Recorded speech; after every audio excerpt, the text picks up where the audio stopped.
Welcome to the podcast, Let the Prophet Speak. This is Isaiah 16a. We continue today the Masa, or the burden of Moab.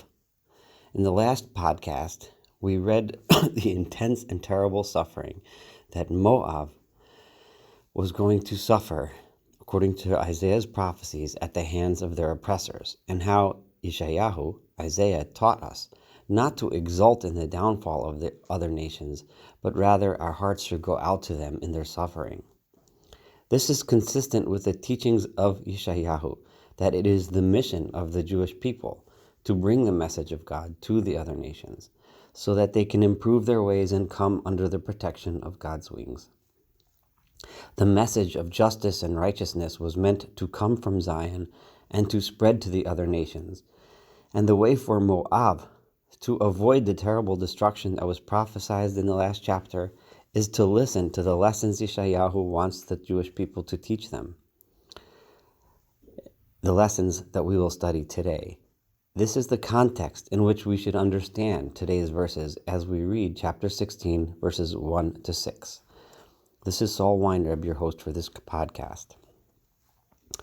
Verse 1.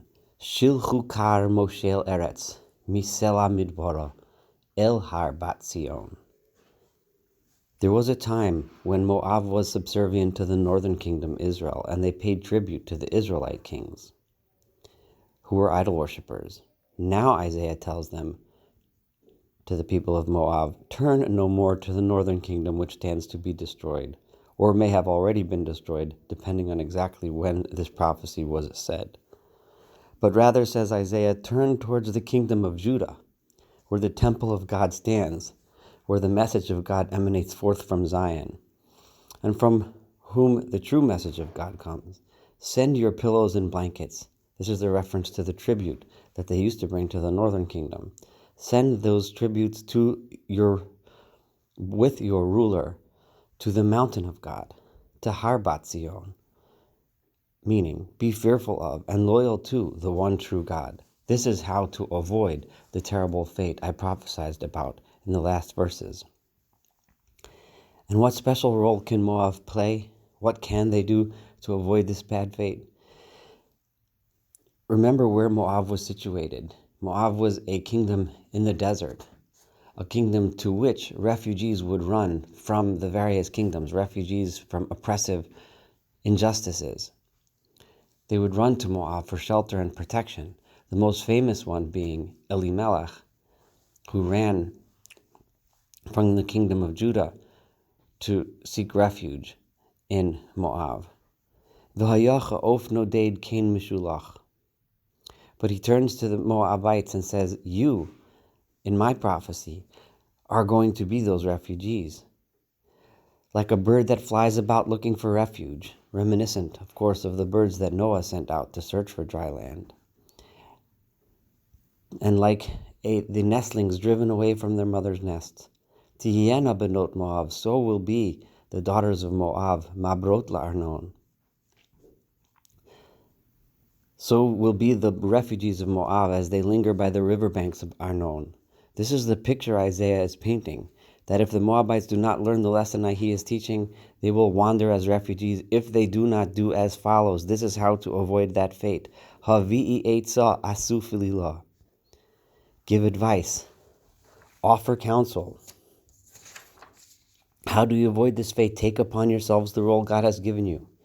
As we know, that by virtue of Moab's location, as we said, this is where people would come. Embrace your place, Isaiah says. Give counsel to these people that come.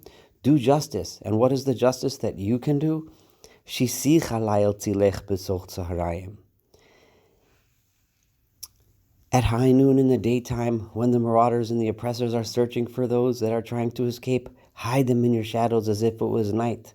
Conceal those that are trying to escape injustice. Sitrini dachim, noded al tigali. Don't turn over those who come to you for protection to their oppressors. Hide them. Protect them. Protect the people that come to you for protection. Yaguru vach nidochai. May my outcasts, says God, and refugees live amongst you, Moab. Heve seter lamo mipnei shoded. Be a shelter to these people from the marauders who chase them. Why? Because in my world, God says, Ki afes hametz koloshod.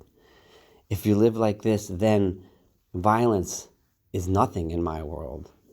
Showed destruction itself, kala is to end. Tamuro mes min haaretz. If you embrace the refugees, people that come to you for shelter, protect them, hide them, don't turn them over. That is how you end injustice. That is how you end violence. If you do this, then v'huchan b'chesed kisei. If you act this way with justice and kindness and take on your special role and give shelter, then the throne of God's anointing will be established with kindness. V'yoshav olav be'emet b'ohel David. And the Messiah will sit on that great throne in truth in the tents of David. Show fate as a judge, v'doresh mishpat umeher tzedek. And he will search and seek and bring about true justice, and he will speedily and zealously bring about righteousness. Here God tells us that the good deeds of all mankind can bring about true redemption. However, unfortunately, Isaiah ends this portion saying, Shamanu ga'on Moav. Unfortunately, we have heard of the pride and arrogance of Moav, Gei Mo'od. They are so arrogant and pride. Gava so ga'ono ve'evraso. Their haughtiness and their pridefulness is much more than it should be. Lo chen ba'adav. Unlike his sins, in actuality, they are not as great as they think they are. Their sins do not give them the right to be prideful. Rather, their sins expose their loneliness and their weakness. Unfortunately, Isaiah laments that Moab, once again, as the other nations before them, will not learn the lessons we are trying to teach. If only they were humble enough to embrace their role, to embrace the refugees, and to seek justice and kindness, then they could bring about redemption, but they're too prideful. And therefore, unfortunately, they will suffer the fate described in the last chapter, destruction and mourning. And they will cry out, as we will see in the next podcast. Thank you for joining us for this podcast. We look forward to seeing you for 16b as we complete the study of the burden of Moab.